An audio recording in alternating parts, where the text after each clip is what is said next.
Hi everyone, I'm back here at the garden. It just finished raining out and it's a beautiful sunny afternoon. I thought it was a great time to plant a couple of my squashes. So squash are very big plants. I'm going to do 2 seeds in this square foot, and I'll probably need to take one of them out when it gets bigger. So I just sort of divided my square foot in half with my finger, and I'll do a dot here and a dot here, and 1 inch is about the size of the first joint of your finger. So I just went that far in, put my one little seed in. There, I mean little, it's a big seed. It's a big squash. Put in there, and we'll do another one. And I sort of planted it next to something that I know will this will go to seed very quickly. This is a cilantro, so I know that it can invade that space later on when it gets bigger. But everything else is doing well. I'm also going to plant some kale, and that's big as well. So I'm trying to find a spot. These tomatoes, 1 tomato per square foot. As you can see, I did make a grid. I'm 5 foot by 5 foot.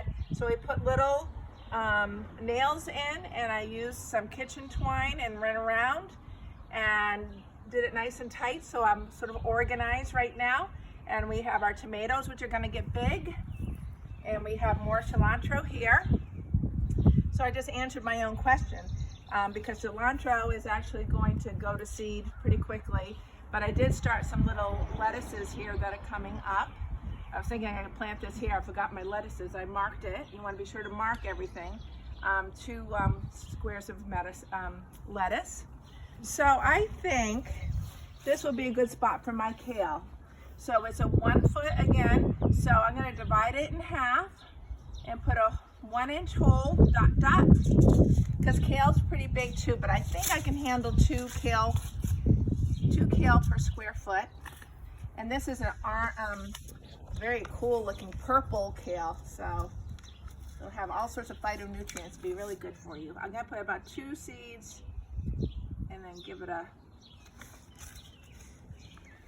just cover it gently, and there we go. And then you just want to be sure to remember what you planted. You can write everything down on a piece of paper. I'm just going to keep this here because what I did, when I started the seeds, I wrote it on a little piece of probably from a window shade. I had some extra pieces of plastic, and this is wonderful if you cut it down, great for plant marker. So I'm going to mark the kale and the date I planted it. And see, I already forgot. No, I didn't. The squash is over there. Okay, so organize your gardens. It's time to plant. Take care.